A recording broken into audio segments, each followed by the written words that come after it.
오늘 우리에게 주신 하나님의 말씀은 데살로니가전서 4장 15절, 고린도전서 7장 26절, 고린도후서 5장 2절, 데살로니가 후서 2장 3절, 요한복음 5장 23절 24절, 요한계시록 22장 20절입니다. 굉장히 많죠. 이 본문들은 다 신약 성경에 나와 있는 대표적인 종말론과 관련되어 있는 아주 중요한 구절들입니다. 이 구절들은 앞뒤 구절 모두 중요하지만 오늘의 말씀 본문들 모두는 암송하셔도 될 듯한 아주 매우 중요한 본문들입니다. 제목을 다 함께 읽어보도록 하겠습니다. 벌써 시작된 아직 아닌 임박한 주의 강림. 아멘. 제목이 좀 어렵죠? 한국말로 잘 이어지지 않죠? 하나씩 쪼개볼까요? 벌써 시작된, 그리고 아직 아닌, 그리고 임박한. 이 벌써 시작되고 또 아직 아니며 임박한 주의 강림입니다. 각각은 벌써 시작된 주의 강림, 아직 아닌 주의 강림, 임박한 주의 강림이라고 해도 이해하기 쉬울 듯 합니다. 오늘의 이 구절들은 정말 중요한 말씀들입니다. 어느 하나만을 중심에 두고 우리가 그것이 전체 진리를 대변하는 것처럼 생각해서도 안 됩니다. 언제나 우리에게는 성경 66권이 주어졌습니다.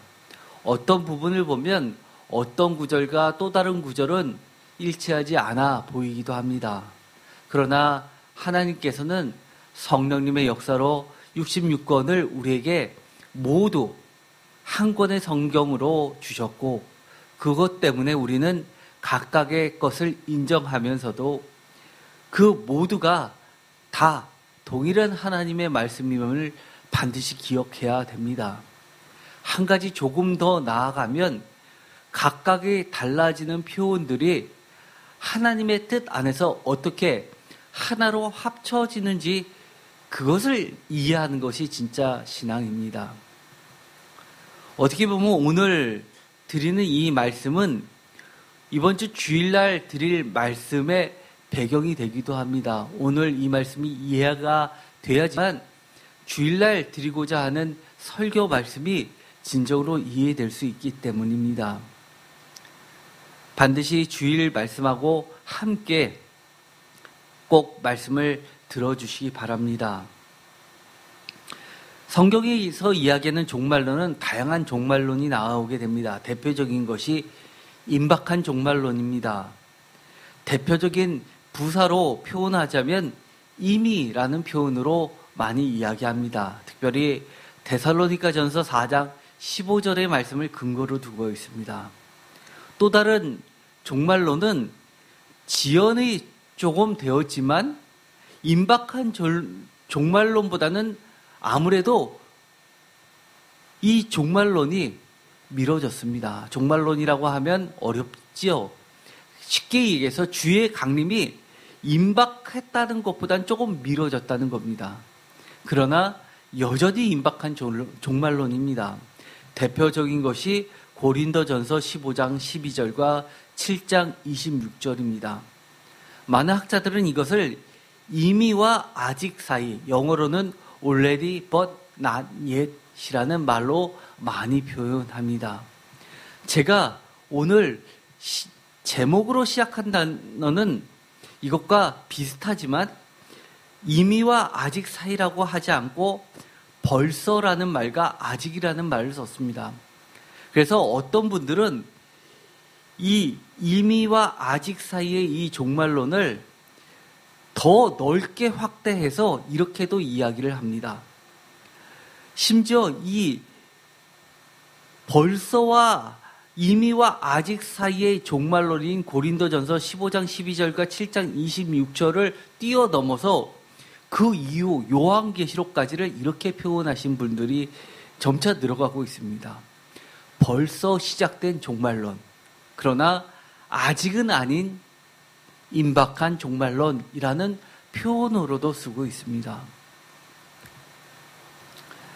제가 간단히 먼저 말씀을 드리면 벌써 시작된 그러면서 아직 아닌 임박한 주의 강림에 대해서 우리가 이렇게 말씀을 학자들이 보는 것처럼 굳이 볼 필요가 있겠냐라고 하시는 분들이 있을까봐 먼저 말씀을 드리면 이번 주일날에는 이런 다양한 말씀 가운데서 어떻게 각각의 시대에 그리고 각각의 장소에 이 성도들은 어떻게 신앙생활을 했는지를 살펴봄으로써 오늘날 우리도 그러한 신앙의 선배들, 특별히 성경에 하나님께서 기억해 주시는 주님의 백성들의 신앙생활처럼 우리도 해야 된다는 것을 말씀드리고자 합니다. 그것을 염두에 두시고 오늘의 말씀을 하나하나씩 보면서 제가 결론을 주일날 내겠지만 여러분들이 잠정적으로 이렇게 이런 시대에 이렇게 살았던 성도님들처럼 나도 이렇게 살아야지라는 각각의 상황과 시기와 장소를 여러분들이 기억하면서 마음에 새겨주셨으면 좋겠습니다. 또 다른 종말론은 이것보다 시간의 순서가 뒤로 밀립니다. 흔히 지연된 종말론이라고 하는데 대표적으로 데살로니가 후서 2장 3절입니다. 굳이 표현하자면 아직이라는 말로 대표적으로 표현할 수 있습니다. 그 밖에 공간복음서가 있습니다. 그 중간에 제가 점점점이라고 표현한 것은 예를 들어서 그 사이에 있는 이 바울 서신 그리고 일반 서신 예를 들어서 베드로 전후서도 포함되는 많은 서신서들이 있고 그 다음에 다른 이 성경에 있는 구절들이 있기 때문입니다. 공간복음서 특히 마태, 마가, 누가복음에서는 미래적 의미의 종말론이 지배적입니다. 그렇다고 완전히 미래적 의미의 종말론만 있느냐라고 했을 때 일부는 예를 들어서 누가복음 같은 데서는 이미 시작된 종말론이 있습니다. 그래서 또 이것에서 발전돼서 조직신학 중에서 종말론에서 현재 가장 지배적인 이론을 차지하고 있는 것은 과정신학적인 종말론이 과정 가운데 있다라고 하는 과정신학 속에 있는 이론입니다. 복잡하지만 어쨌든 제가 용어들을 말씀드리는 것은 혹시 여러분들 중에서 이런 용어들을 접하게 됐을 때 이게 뭐야 하는 것이 아니라 이게 이런 뜻으로 이해하면 되겠구나라고 생각하시면 될 듯합니다. 공간복음서 마태, 마가, 특별히 마가복음 13장 같은 데는 주님이 마지막 때에 대해서 예언을 해주시는 부분들이 나오게 되죠. 그것이 바로 대표적인 미래적으로 앞으로 실현돼야 될 그런 종말론입니다. 반면에 요한복음은 독특한 특징을 가지고 있는데요. 많은 학자들이 요한복음의 특징을 몇 가지를 뽑으라 할 때 예를 들어서 중요한 특징들이 있죠. 성령론, 교회론, 그리고 종말론인데 종말론은 실현된 종말론이라고 합니다. 그러나 요한복음을 자세히 보면 실현된 종말론만 있는 것이 아닙니다. 미래적 영원한 약속의 종말론도 들어가 있습니다. 이것도 모두 함께 보도록 하겠습니다. 실현된 종말론이라는 것이 잘못 해석하면 이렇게 될 수 있습니다. 종말은 오지 않는다. 이미 실현됐다라고 이야기하는 겁니다. 그러나 요한복음은 그렇게 단순하게 이야기하지 않죠. 어떻게 보면 저는 이렇게 말하고 싶습니다. 영원한 현재라는 말로써 표현하고 싶습니다. 영원한 현재라는 말이 뭘까요? 현재가 영원히 지속된다는 걸까요? 아니면 영원히 계속 현재라는 것일까요? 영원한 현재라는 제 의미는 이 현재가 계속 이어지면 나중엔 영원으로 갈 거 아닙니까? 영원한 그 시간이 지금 있는 현재와 주님 안에서는 만난다는 이야기입니다. 우리가 앞으로 있을 그 먼 미래가 시간적으로는 우리가 느끼기에 미래지만 예수 안에서는 바로 오늘일 수 있다는 겁니다. 대표적인 것이 요한복음에서 이렇게 이야기하죠. 내 안에, 너희가 내 안에, 내가 너희 안에 라고 하면서 우리는 하나라고 이야기하면서 비록 예수님께서 십자가에 달려 돌아가시고 하늘로 올라가셨지만 예수님의 말씀을 기억하고 말씀을 지키고 서로 사랑하는 공동체 안에서 늘 주님과 함께 사는 그들을 발견하게 되는 겁니다. 아마 이것은 일치되지 않았지만 요한계시록이 아마 맨 종말론 중에서 마지막에 들어갈 것 같습니다. 그런데 이 요한계시록은요, 독특합니다. 우리가 이미 여러 가지 살펴보았죠. 요한계시록을 통독을 쭉 했지 않았습니까? 기억해 보시면 이런 말도 나옵니다. 도대체 주님이 어느 때까지 이렇게 악을 내버려 두십니까? 라고 하면서 목배인 성도들이 주의 제단 가장 가까운 데에 순결을 지킨 그들이 간구하죠. 어느 때까지니까, 어느 때까지니까. 그렇다는 이야기는 주의 마지막 심판은 먼 미래인 것 같습니다. 그런데 요한계시록 1장 1장 시작할 때와 그리고 요한계시록 맨 끝날 때 뭘로 끝납니까? 내가 반드시, 그것도 반드시라고 이야기합니다. 속히 오리라 라고 약속해 주시고 아멘 어서 오시옵소서라고 하고 화답 찬양을 드리고 끝나게 됩니다. 그래서 요한계시록은 매우 멀어졌습니다. 종말론이 매우 멀어졌는데 그럼에도 불구하고 주님은 속히 오신다고 하면서 어떻게 보면 매우 미뤄졌지만 임박한 종말론보다도 더 빠를 것 같습니다. 마치 오늘을 사는 우리들의 심정 아닐까요? 사실 오늘을 사는 우리들은 저처럼 주님이 속히 오시기를 기다리며 사는 자도 있지만 주님은 결코 다시 오시지 않는다 라고 믿으면서 오늘을 사는 사람들이 제가 보기에는 훨씬 많은 듯합니다. 주님이 당장 내일 오신다고 하면 만류할 사람들이 너무 많이 있는 것 같습니다. 우리가 이런 주의 강림, 종말의 때를, 야훼의 날을, 예수 그리스도의 다시 오실 날을 이라는 것 앞에서 우리가 오늘을 어떻게 살아야 되는지를 한번 깊이 묵상하는 시간이 되었으면 좋겠습니다.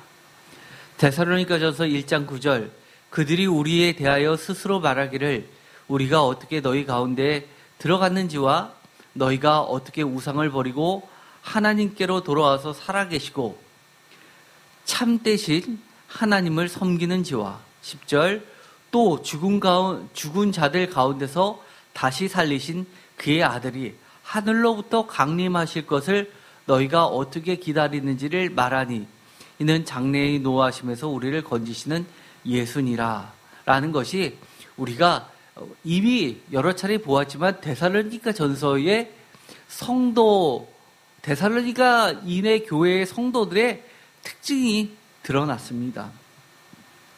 바로 데살로니가 전서의 종말론은 임박한 종말론이었습니다. 매 장의 끝마다 주의 강림을 이야기하면서 강조하고 있습니다. 즉, 이들은 어떻게 살고 있냐 하면, 어떻게 신앙생활을 하고 있냐 하면, 그의 아들이 하늘로부터 강림하실 것을 오늘도 어떻게 기다리고 살고 있다는 겁니다. 그래서 살아있으면서 주의 강림을 소망하며 현재를 살며 이미 먼저 주 안에서 자는 자들보다는 결코 앞서지는 않지만 다시 살아 다시 만날 것에 위로를 받는 데살로니가인의 교회였습니다. 사실 이 데살로니가 전서가 쓰여지기 전에는 아마 사도 바울이 데살로니가 교회에서 설교했을 당시에는 모두가 이방인 출신들이 대부분이었기 때문에 먼저 예수님을 믿고 죽은 자들이 없었을 것으로 추정이 됩니다. 그런데 사도 바울이 떠나고 나서 그와 함께 처음 예수님을 받아들이고 믿음 생활을 시작한 자들이 한 명 한 명씩 갑자기 죽기 시작하면서 사도 바울이 가르쳤던 그 말씀들에 대해서 흔들렸던 자들이 나타났던 것으로 보입니다. 분명히 우리가 주님을 믿으면 우리가 살아있는 동안에 주님이 다시 오실 텐데 왜 죽을 때까지가 됐는데도 불구하고 주님이 오시지 않는 걸까라는 의구심이 들었을 것입니다. 데살로니가전서 3장 12절 또 주께서 우리가 너희를 사랑한가 같이 너희도 피차간가 모든 사람에 대한 사랑이 더욱 많아 넘치게 하사 13절 너희 마음을 굳건하게 하시고 우리 주 예수께서 그의 모든 성도와 함께 강림하실 때에 하나님 우리 아버지 앞에서 거룩함에 흠이 없게 하시기를 원하노라 라는 이 구절을 통해서 그들은 현재 주의 강림하실 것을 기대하면서 어떻게 그들이 신앙생활을 했냐면 하나님 우리 아버지 앞에서 거룩함에 흠이 없게 노력하면서 살았던 것을 알게 됩니다. 그런데 데살로니가전서 4장 13절을 보면 이렇게 되어 있습니다. 형제들아 다 같이 읽겠습니다. 자는 자들에 관하여 너희가 알지 못함을 우리가 원하지 아니하노니 이는 소망 없는 다른 이와 같이 슬퍼하지 않게 하려 함이라. 우리가 예수께서 죽으셨다가 다시 살아나심을 믿을진대 이와 같이 예수 안에서 자는 자들도 하나님이 그와 함께 데리고 오시리라. 우리가 주의 말씀으로 너희에게 이것을 말하노니 주께서 강림하실 때까지 우리 살아남아 있는 자도 자는 자보다 결코 앞서지 못하리라. 주께서 호령과 천사장의 소리와 하나님의 나팔 소리로 친히 하늘로부터 강림하시리니 그리스도 안에서 죽은 자들이 먼저 일어나고 그 후에 우리 살아남은 자들도 그들과 함께 구름 속으로 끌어올려 공중에서 주를 영접하게 하시리니 그리하여 우리가 항상 주와 함께 있으리라. 그러므로 이러한 말로 서로 위로하라. 아멘. 먼저 죽은 자들은 주님이 강림하실 때 어떻게 되냐라고 어떤 이들은 슬퍼하지만 사도 바울은 이렇게 이야기합니다. 소망 없는 다른 이와 같이 슬퍼하지 말라라고 이야기합니다. 그래서 어떤 소망을 주냐 하면 주님께서 강림하실 때 주께서 호령과 천사장의 소리와 하나님의 나팔 소리로 친히 하늘로부터 강림하실 때 그리스도 안에서 죽은 자들이 먼저 일어난다라고 단호하게 이야기를 합니다. 그리고 나서 그 후에 우리 살아남은 자들도 그들과 함께 구름 속으로 끌어올려 공중에서 주를 영접하며 그리하여 우리가 항상 주와 함께 있게 되는데 이 순서는 주께서 강림하실 때 우리 살아남아 있는 자도 자는 자보다 결코 앞서지 못하니까 주 안에서 먼저 죽은 믿음의 선배들이 먼저 우리보다 영원한 생명을 얻고 다시 살아나서 그 다음 우리들도 영원한 생명에 들어간다라고 위로를 해주고 있는 겁니다. 그렇기 때문에 주님이 강림하실 것이 곧 임박했기 때문에 열심이었던 사람들이 주님이 임박하지 않고 굉장히 먼 후라면 우리가 마치 시험 때 당일치기 하듯이 평소에는 팽팽 놀다가 마지막에 임박했을 때 벼락치기 하듯이 주님 준비하는 것이 아니라 지금 현재 내일이라도 주님이 오실 것을 준비하면서 도적같이 임한다 하더라도 두려워하지 않고 항상 주의 빛 안에 거하는 자들처럼 오늘을 그렇게 열심히 살아도 결코 후회하지 않을 것이다 라고 더욱 열심히 그렇게 살라라고 격려를 해주고 있습니다. 여기 보면 두 부류가 나오죠. 우리 살아서 주님을 지금 현재 믿으면서 아직 죽지 않은 자들, 우리처럼 같이 주님을 믿었지만 먼저 죽은 자들로 나눠지게 됩니다. 그런데도 불구하고 주의 강림을 이야기하면서 참된 소망을 이어줍니다. 확실히 여기에는 매우 임박한 종말론입니다. 어느 정도로 임박했냐 하면 우리 남은 자들도 그들과 함께 구름 속으로 끌어올려 공중에서 주를 영접하게 하시리니 라는 이 데살로니가 4장 17절의 말씀처럼 대부분의 우리 살아있는 자들이 다 죽기 전에 주님은 오신다는 겁니다. 그 정도로 임박한다는 겁니다. 여기 만약에 우리 새임교회 지금 예배에 참석하신 분들 중에서 어떤 분들은 이러신 분 계실 겁니다. 내가 죽을 때까지는 주님 오시지 않아 라고 하는데 이 중에서 제일 나이 어린 성도님이 죽기 전에는 반드시 주님이 오신다고 생각해 보십시다. 그러면 어떨까요? 내가 저 어린 아이들보다 내가 먼저 죽는다 하더라도 열심히 살 겁니다. 주님 안에서 주님의 계명을 철저히 지키면서 살 것입니다. 왜요? 비록 내가 죽어도 내가 본 그 어린아이들이 죽기 전에 주님이 오신다는 것은 굉장히 임박한 종말론이죠. 데살로니가 전서 5장 1절 그래서 형제들아 때와 시기에 관하여는 너에게 쓸 것이 없으면 2절 주의 날이 밤에 도둑같이 이룰 줄을 누가요? 너희 자신이 자세히 안다고 이렇게 이야기합니다.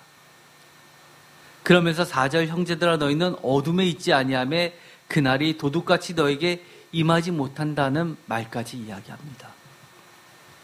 반면에 고린도전서는 어떨까요? 아직은 아니지만 임박한 종말론입니다. 고린도 교회는 최초의 서신서는 이 데살로니가 전서입니다. 데살로니가 전서가 49년, 늦게 보는 사람은 50년으로 보는데 그것은 최초의 복음서 마가복음이 65년에서 70년으로 보는 것보다 훨씬 빠른 겁니다. 어떻게 보면 신약 성서에서 가장 빠르게 쓰여진 성서는 데살로니가 전서입니다. 그 다음 두 번째 서신서가 고린도 전서로 많은 학자들이 보고 있습니다. 왜냐하면 이 갈리오 총독 이야기가 나오기 때문입니다. 갈리오 총독을 기준으로 본다면 50에서 51년, 늦게 잡아야 52년에 고린도 전서는 쓰여졌을 것으로 보는 겁니다. 그런데 고린도 교회는 이미 주 안에서 잠든 성도들이 존재했으며 각각 차례대로 주의 강림 때 다시 살아날 것을 믿는 교회였습니다. 차이점이 뭐죠? 데살로니가 교회는 그들이 살아있을 때 다 주님이 온다고 믿었는데 바울이 떠난 후에 먼저 죽은 자들이 생겨서 그 문제에 대해서 사도 바울이 알려줬습니다. 그런데 고린도 전서는 이미 바울이 고린도에서 목회했을 때 당시에도 왜냐하면 1년 6개월이나 그들과 함께 있었기 때문에 상당한 기간 동안에 그들과 함께 지내면서 이미 주 안에 잠든 성도들이 있었습니다. 우리도 그렇죠. 예수님 안 믿다가 임종 직전에 자녀가 와서 어머니, 아버지 지금까지는 안 믿으셨지만 그래도 마지막 순간에 예수님 믿으셔야 됩니다. 그러면 마지막엔 다 믿는다고 하시고 세례받고 가시죠.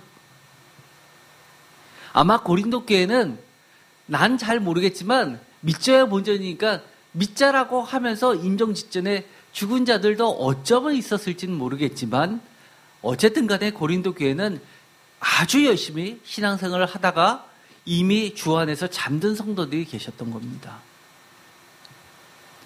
고린도 전서의 데살로니가 전서보다는 확실히 지연됐다는 것이 고린도 전서 15장 12절을 근거로 보면 확실합니다. 확실히 지연되었으나 고린도 전서 7장 26절을 근거로 보면 여전히 임박합니다.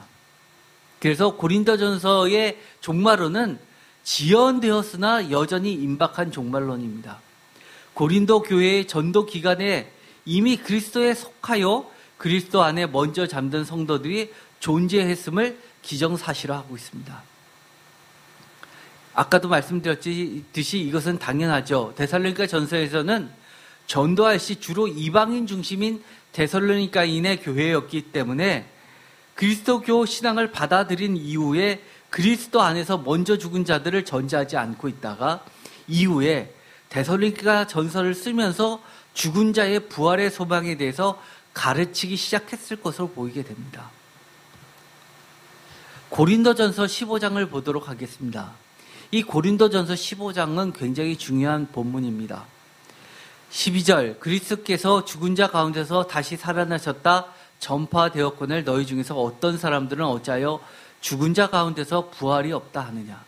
죽은 자 가운데서 부활이 없지 않다라고 가르치는 것이 아니라 어찌라고 하면서 이미 전파했던 그 내용을 다시 해석해 줍니다.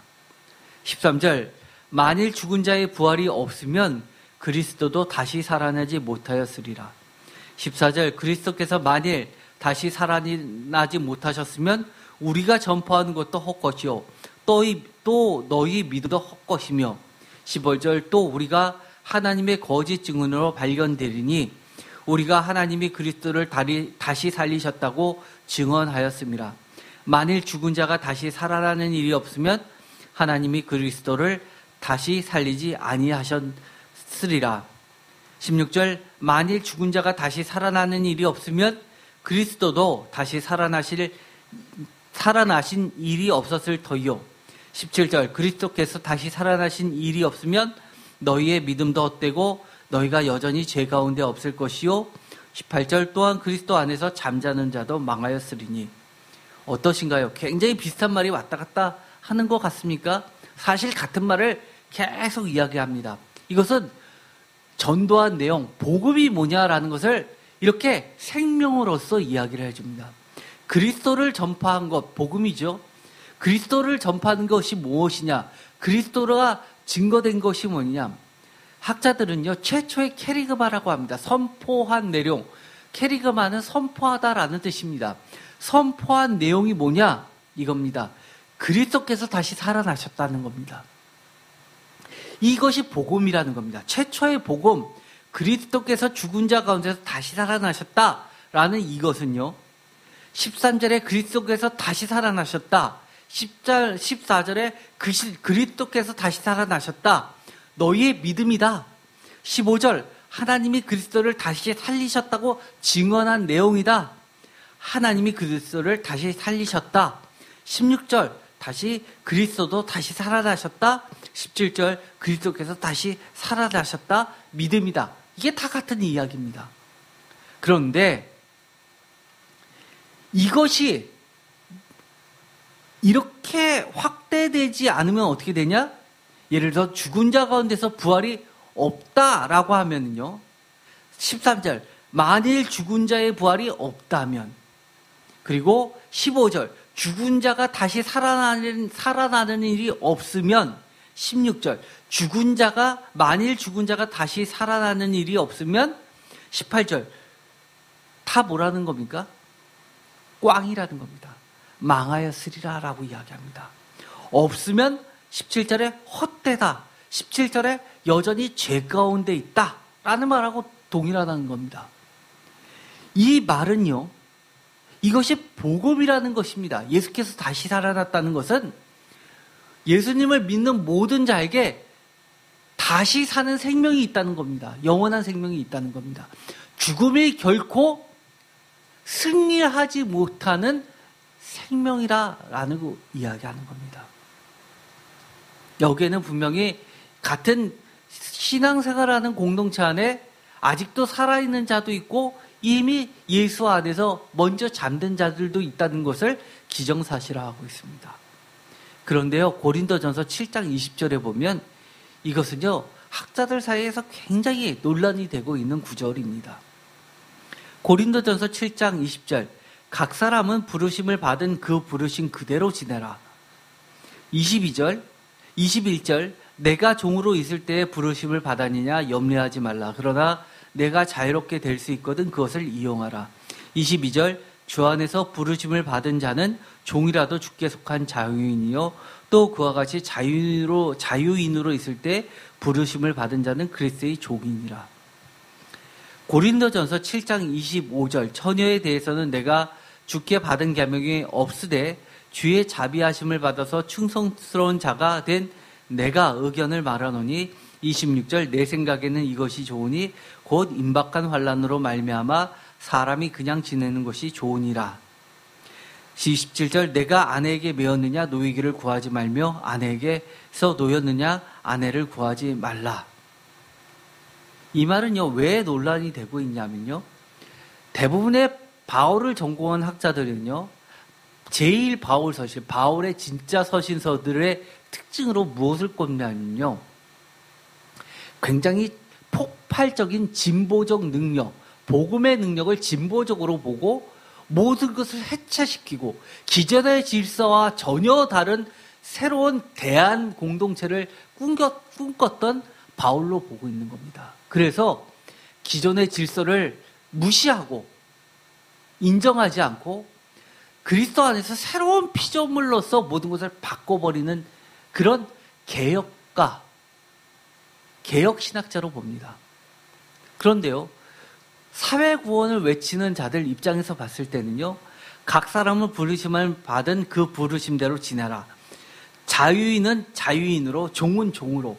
이러면 이렇다는 겁니다. 노예 해방운동도 하지 않고 종은 계속 종으로, 노예는 노예로, 그리고 자유인은 자유인으로, 그리고 억압과 착취를 받아도 해방하지 말고, 예를 들어서 우리나라가 광복을 이룰 때 누가 가장 힘썼죠? 기독교인들이었습니다. 왜요? 자유인이 되는 것은 하나님의 뜻이었기 때문입니다. 그런데 그대로 지나가는 거 써있기 때문에 굉장히 이것 때문에 많은 논쟁이 있습니다. 그런데 중도는 무엇이냐면 양극단을 아우르는 중도적인 신학자들은 이것을 이렇게 해석합니다. 저도 그런 입장입니다. 왜 이렇게 이야기했냐는 겁니다. 이것은 사도 바울이 기존의 질서를 옹호하는 것이 절대 아닙니다. 이것을 잘못 해석하면 사도 바울은 세상의 질서에 대해서 파괴한 자가 아니라 옹호한 자다. 심지어 로마서에서 위정자들을 위해서 기도하고 그들도 주님이 세웠으니까 그들에게 복종하다. 그들을 두려워라. 이런 말 있지 않냐라고 하면서 이 전두환 시대, 박정희 시대 때, 유신 정권 때 쉽게 말해서 정부에 빌붙어서 적극 참여했던 기독교인들을 이야기합니다. 그처럼 그대로 기존 질서를 순응하는 자들입니다. 그러나 그것은 잘못된 해석입니다. 사도 바울은요, 어느 정도로 급진적이었냐면 여성을 목회자로 인정해 줬습니다. 그렇죠? 대표적인 것이 베베입니다. 베베를 어디다 보냈죠? 가장 중요하고 스페인으로 가는 땅끝까지 가는 선교의 디딤돌을 할 로마 교회에 추천한 사람입니다. 그런데 여기서 각 사람을 부르심을 받은 그대로 지내라. 심지어 종이라도 주께 속했으니 그대로 지내라. 사도 바울은 오네시모 여러분 잘 아시죠? 도망간 종을 주인에게 보내면서 주인한테 너 나한테 복음의 빚을 졌으니까 이 사람을 자유인으로 내 동료로 받아들여라.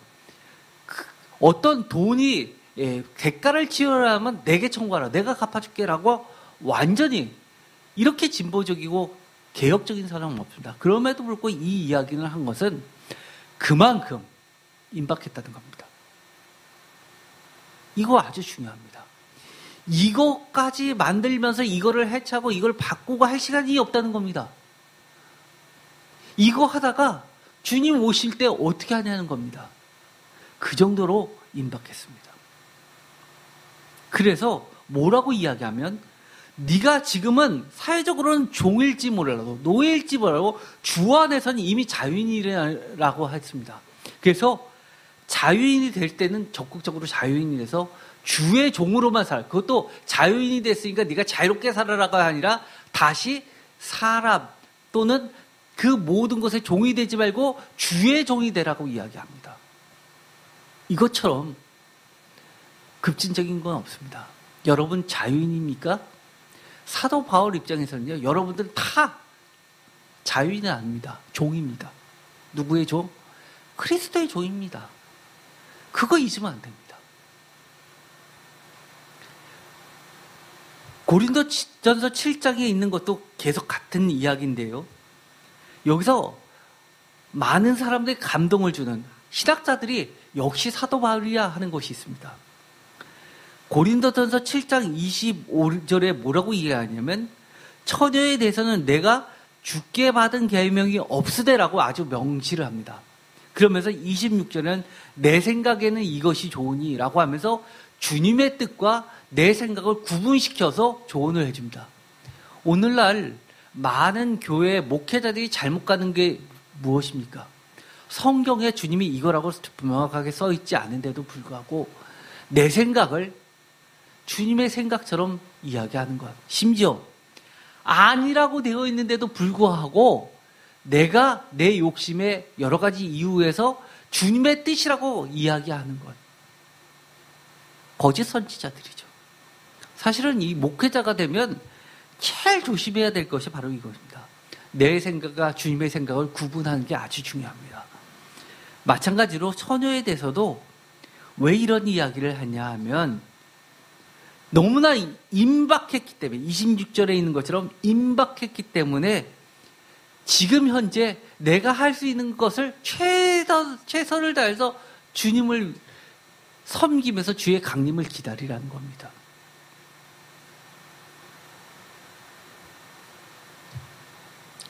그러면서요, 어느 때까지요? 고린도전서 11장 26절을 보면 너희가 이 떡을 먹으며 이 잔을 마실 때마다 주의 죽으심을 그가 오실 때까지 전하는 것이니라 라고 하면서 이건 성만찬 이야기를 하는데요.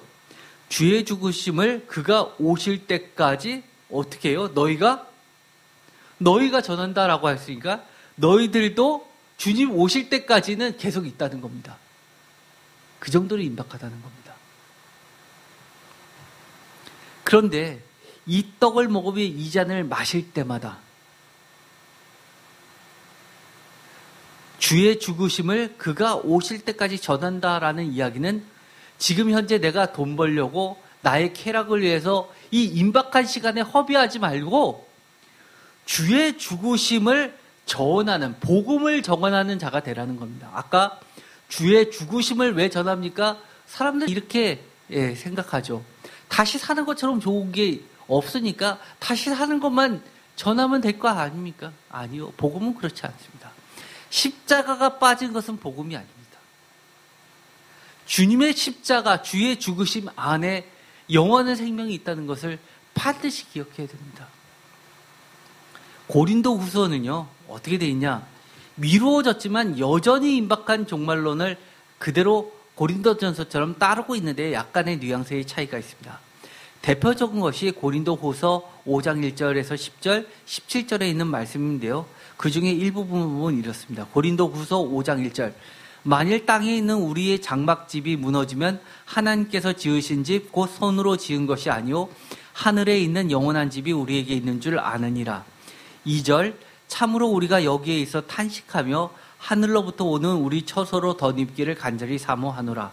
3절. 이렇게 입으면 우리가 벗은 자들로 발견되지 않으려 함이라. 아멘. 여기 보면요, 이게 무슨 소리일까요?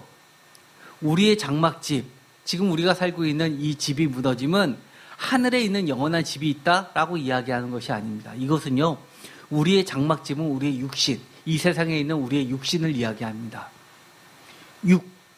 그런데요, 하늘에 있는 영원한 집, 이것은 영의 몸을 이야기합니다.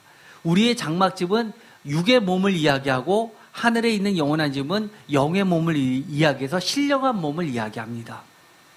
그래서 참으로 우리가 여기 있어 탄식하며 하늘로부터 오는 우리 처소를 덧입기를 지금 간절히 사모해서 이렇게 입은 우리가 벗은 자들로 발견되지 않으려 합니다. 우리가 이 장막집, 육의 몸을 벗을 때 벌거벗은 몸으로 주님 앞에 가지 않기 위하여, 부끄러운 자가 되지 않기 위해서 지금 우리가 영원한 처서로 옷 입듯이 덧입기를 지금 해야 된다는 겁니다.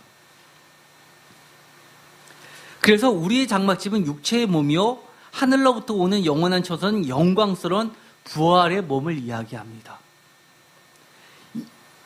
이 표현 때문에 사실은요 50년대 바울의 영향을 받아서 2세기 때 가면 누가 생기게 되냐면요 영지주의자들이 대거 생기게 되는데요. 영지주의자들은 헬라의 문화를 영향을 받아서 이 육신이 더러운 것으로 봤습니다.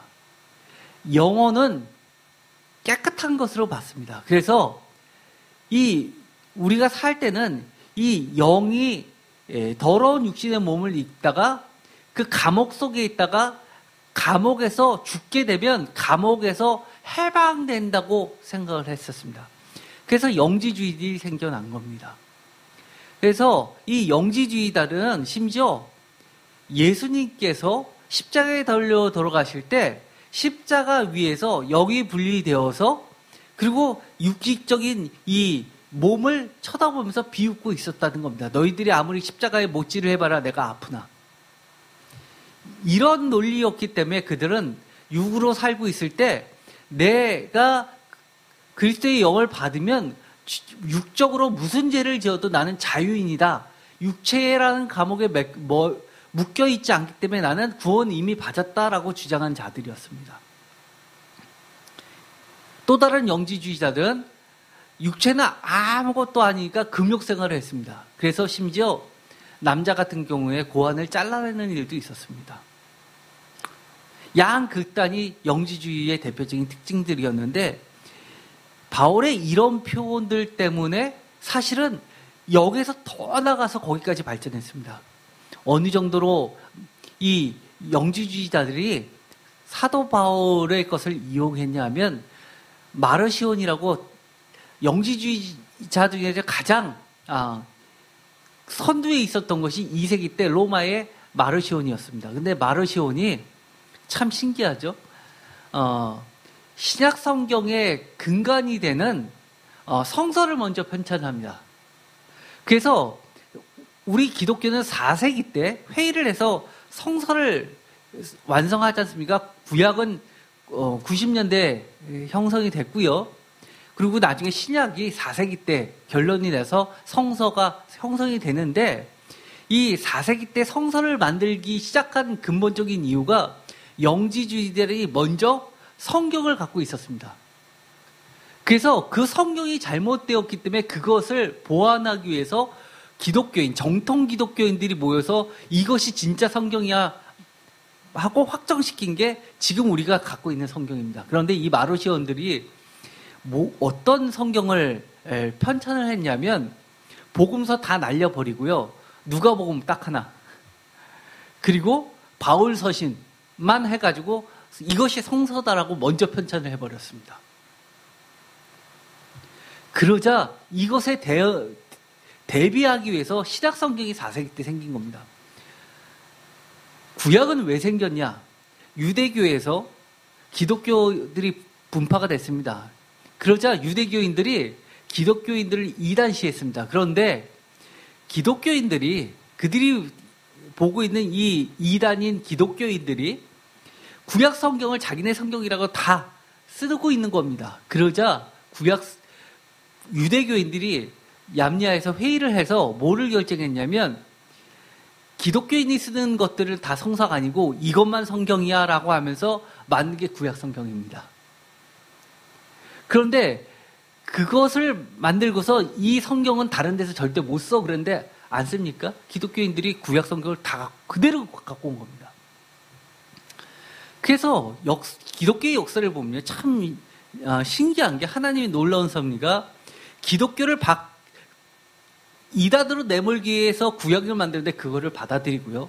이단이 생겨서 먼저 만든 그것을 배격하기 위해서 거기서 더 발전시켜서 신약성경, 공관보험서까지 해서 신약성경에 요한계시록까지 다 생긴 겁니다. 어쨌든 간에 그런 역사를 거쳐서 이 사도 바울은 분명하게 뭐라고 이야기하냐면 우리가 하늘에 있는 영원한 집, 새로운 신비로운 몸으로 영원히 산다는 것을 이야기합니다. 여기서 보면 분명히 고린도 후서에서도 미루어는 졌지만 그래도 임박합니다. 근데 임박한 것이 고린도 전서보다는 조금 더 미루어졌죠. 데살로니가 후서 볼까요? 왜 데살로니가 전서는 제1 바울 서신으로 보고 데살로니가 후서는 제2 바울 서신, 사도 바울이 직접 쓴 서신 7개 중에 포함을 안 시키느냐? 바로 여기 때문에 그렇습니다. 고린도 후서는요, 고린도 전서처럼 제1 바울 서신에 들어갑니다. 7개의 진짜 서신에 들어갑니다. 왜냐하면 제1 바울 서신들의 특징들은요, 다 임박한 종말론입니다. 그런데 데살로니가 후서에 가면 이런 말이 나옵니다. 이거 굉장히 중요한 본문인데요. 데살로니가 후서 2장 1절. 형제들아 우리가 너에게 구하는 것은 우리 주 예수 그리스도의 강림하신가. 우리가 그 앞에 모임에 관하여. 이것도요, 2장 1절도 굉장히 중요한 말씀입니다. 제가 주일날 2장 1절의 말씀을 갖고 설교를 하도록 하겠습니다. 주님께서 강림하실 때에 종말이죠. 2절. 영으로나 또는 말로나 또는 우리에게서 받았다고 하는 편지로나, 지금 고린도전서, 고린도후서 다 편지로 받은 겁니다. 고린도전서도 편지로 받은 겁니다. 그 뒤에 말을 다 같이 읽겠습니다. 주의 날이 이르렀다고 해서 쉽게 마음이 흔들리거나 두려워하거나 하지 말아야 한다는 것이라. 누가 어떻게 하여도 너희가 미혹되지 말라. 먼저 배교하는 일이 있고 저 불법의 사람 곧 멸망의 아들이 나타나기 전에는 그날이 이르지 아니하리니. 4절. 그는 대적하는 자라 신이라 불리는 모든 것과 숭배함을 받는 것에 대항하여 그 위에 자기를 높이고 하나님의 성전에 앉아 자기를 하나님이라고 내세우느니라. 아멘. 여기 보면요, 중요한 단어가 2개가 나오는데요. 미혹되지 말라는 겁니다. 뭐예요? 주의 날이 이르렀다고 해서. 그러면서 이야기하는 것은 두 번째 중요한 말은요, 3절에 먼저라는 말과 그 다음에 아니하리니 라는 말입니다. 먼저 배교하는 일이 있고 저 불법의 사람 곧 멸망의 아들이 나타나고 그 다음에 그날이 이르는다.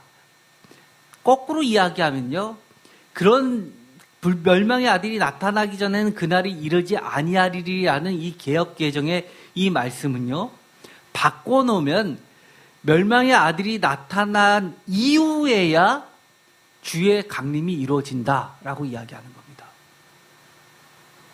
그러면서 그 근거로 이렇게 이야기합니다. 배교하는 일, 불법의 사람 곧 멸망의 아들이 나타난다. 대적하는 자, 신이라 불리는 모든 것, 숭배함을 받는 것에 대항하여 그 위에 자기를 높이고 하나님의 성전에 앉아 자기를 하나님이라고 내세우는 자가 나타난다는 겁니다. 이것은 뭐의 영향을 받았죠? 대표적으로 마가복음 13장의 이야기입니다. 그리고 다니엘서의 이야기고 에스겔서의 이야기입니다. 구약의 오래된 전통을 다 그대로 포함시키고 있습니다. 그렇다는 이야기는 데살로니가 후서 2장 이 1절부터 4절까지의 말씀은 데살로니가 전서처럼 곧 임박한 것이 아니라 그보다도 한참 미뤄졌는데 구약과 공관복음서의 그 내용까지를 다 포함하고 있는 겁니다. 그 정도로 미뤄졌습니다. 여기서 미리 말씀을 드리면요, 2장 1절에 주의 강림 때의 우리의 모임, 이것은 무엇일까요? 우리의 모임이라는 것은 우리는 성도이고요. 성도는 교회이고요. 교회는 즉 뭡니까? 나 자신입니다. 여러분들, 우리 주 예수 그리스도의 강림하실 때 내가 주님 앞에 모임에 관하여 라고 이야기하면서 이런 이야기를 한 것은 우리가 지금 현재 우리가 사는 이유, 예배드리는 이유, 이 모든 것이 무엇 앞에서라는 겁니까? 이미 2000년이 지났지만 주 예수 그리스도의 강림하심 앞에서 모두 이루어지는 행위라는 겁니다.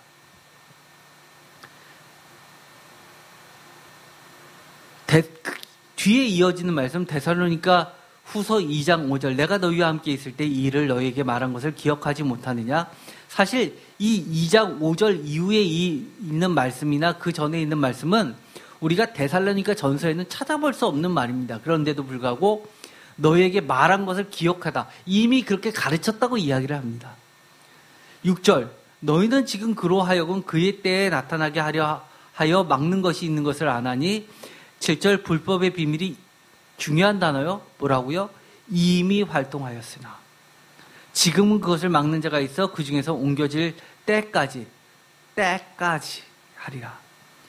8절 그때 불법한 자가 나타나니 예수께서 그의 입의 기운으로 그를 죽이시고 강림하여 나타나심으로 패하시리라.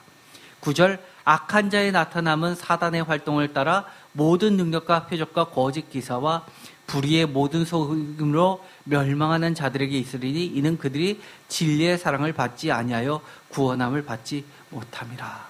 라고 하면서 지금은 어느 때라는 겁니까? 아주 중요한 말씀 7절 다 같이 읽겠습니다. 불법의 비밀이 이미 활동하였으나 지금은 어떤 시대요? 이미 시작된 종말론입니다. 그런데요. 어느 때라고요? 아직은 아닌 때입니다. 이미 시작됐지만 아직은 아닌 그래도 임박한 종말입니다.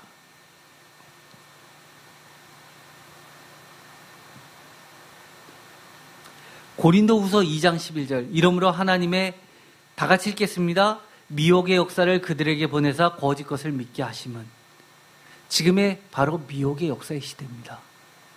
왜 미혹의 역사입니까? 11절에 보면 거짓 것을 믿게 합니다. 제가 기회가 있으면 또 설교를 하겠지만 사실 우리가 다 진리냐 잘 분간이 안 될 때가 너무 많습니다. 저도 깜빡 속을 때가 많습니다. 어제도 집에서 기독교 방송 CBS 보다가 깜짝 놀랐습니다. 굉장히 큰 교회입니다. 이름만 대면 다 아는 그런 목사입니다. 그리고 CBS에서 정말 성경 공부 많이 가르치는 아주 큰 교회 목사님입니다. 그런데 성서에 있지도 않은 말을 너무 많이 해야 됩니다. 심지어요, 요즘 애완견 이런 거 굉장히 중시하지 않습니까? 애완견 잘못 하면 학대죄로 걸려듭니다. 아시죠? 감옥도 갑니다. 누가 질문했습니다. 내가 너무너무 살아가는 이 애완견이 죽었는데 천국에 가면 그 애완견을 만날 수 있을까요? 그분이 뭐라고 가르치신 줄 아십니까? 천국 간답니다. 왜 갔냐고 설명해주면 이렇게 이야기합니다. 동물들은요, 애완견들, 고양이 이런 것들은요, 영혼이 없기 때문에 천국에 가고 인간은요, 영혼이 있기 때문에 지옥으로 걸어서 그쪽을 따라가게 되고 예수님을 믿는 자마다 영혼이 있기 때문에 천국 가는데 하나님은 이 인간을 너무 사랑하셔서 그 사람이 정말 아끼는 그런 반려견들을 천국에 데려다 준답니다. 그러면서 근거 본문으로 새하늘과 새 땅 얘기하고 이사야서에 있는 것처럼 사자와 뱀이 서로 사이좋게 지내고 그러면서 거기도 사자가 있고 독사도 있는데 왜 내가 부르던 그 강아지 예쁜 애가 거기 없겠냐 그렇게 얘기하십니다. 말이 됩니까? 어디서 멍멍이 소리를 그렇게 하고 있습니까? 지금요 교회 크다고 하고 TV에 나온다 그러면 다 믿으시잖아요. 그런데 아무리 진리를 얘기해도 성도수 없고 작은 교회면 안 믿잖아요. 지금 이 땅에 으리으리한 건물 갖고 있는데 정말 사단의 활동이 이미 전략적으로 기독교 안에 기독교의 옷을 입고 들어와 있습니다. 또 어떤 시대입니까? 12절. 다 같이 읽어볼까요? 진리를 믿지 않고 불의를 좋아하는 모든 자들로 하여금 심판을 받게 하려 하십니다. 진리를 믿지 않죠. 불의를 좋아하지 않죠. 그런데도 불구하고 왜 그런 소리를 합니까? 내가 믿고 싶은 것을 전 목사님이 얘기해 주기를 바라고 있었는데 딱 얘기해 주니까 아 맞아 그러는 겁니다. 저는요 하늘나라에 가면은요 강아지 있습니다. 사자 있고 독사 있습니다. 성경에도 써 있죠. 그건 새로운 피조물입니다. 천지 창조를 했을 때 에덴 동산에 부정한 짐승, 정한 짐승 방주 안에 다 넣듯이 모두 다 있습니다. 그러나 그것은 새로운 피조물들입니다. 좀만 바꾸면 불교입니다. 우리가 죄 많이 지면 그 다음에 개로 태어나고 돼지로 태어나고 다 해서 다시 사람으로 태어났다가 덕을 쌓으면 영생한 부처가 된다. 불교에서도 영생 논리가 있습니다. 불교입니까? 기독교입니까? 거기다가 이제는 기독교 안 믿으려고 하죠. 아니요. 기독교가 아니라 하나님 자체를 믿으려고 하지 않습니다. 진리를 믿지 않고 불의를 좋아합니다. 지금이 어느 때입니까? 미혹의 역사가 일어나는 때입니다. 그러면서 중간중간 성경 구절 갖다 이야기하면 자기의 생각을 맞추기 위해서 성경 구절 몇 개 갖고 와서 무슨 깨매질 하듯이 바느질 하듯이 그렇게 꼬면은 아멘 아멘 하고 있고요. 그걸 방송국에서 구독자 수가 몇천 명입니다. 조회수가 몇만 회입니다. 열심을 내면 낼수록 많은 사람을 그렇게 악으로 끌고 가는데 그럴 짓을 합니까? 13절 주께서 사랑하시는 형제들아 우리가 항상 너희에 관하여 마땅히 하나님께 감사할 것은 하나님이 처음부터 너희를 택하사 성령에 거룩게 하심과 다 같이 읽겠습니다. 진리를 믿음으로 구원을 받게 하십니다. 진리가 무엇입니까? 성경 말씀입니다. 예수 그리스도이십니다. 우리가요 제가 많은 서로 상충되는 것이 있는데도 불구하고 결론 이거다 하나라고 절대 얘기 안 하죠. 각 성경 구절의 배경하고 이야기해서 다 하나하나씩 하나님의 뜻으로 얘기할 뿐입니다. 14절 이를 위하여 우리의 복음으로 너희를 부르사 우리 주 예수 그리스도의 영광을 얻게 하려 하심이라. 그러므로 형제들아 국권에게 있어서 말로나 우리의 편지로 가르침을 받은 전통을 지키라. 우리는요 여기서 전통이 뭡니까? 어떤 사람들은 그렇습니다. 유대교나 전통이지 기독교가 전통이냐? 아니요. 이 전통이라는 것은요 말씀의 사도들의 가르침 위에 세워있는 바른 말씀의 전통을 이야기합니다. 그것이 뭡니까? 오늘날의 성경입니다. 시간이 오래됐으니까 요한복음과 요한계시록과 그 다음에 아까 말씀드렸던 것처럼 데살로니가 후서 2장 1절에 그러면 우리가 각각의 장소와 시간이 틀려질 때 데살로니가 전서에서는 이렇고 고린도 전서에서는 이렇고 고린도 후서에서는 이렇고 데살로니가 후서에서는 이렇고 아직은 안 했지만 요한복음에서는 이렇고 또 계시록에서는 이러는데 도대체 우리가 어떻게 해야 됩니까? 이럴 수 있지 않습니까? 그 부분에 대해서 주일날 말씀을 드리겠습니다. 시간과 장소가 틀려져도 변치 않은 진리는 하나가 있습니다.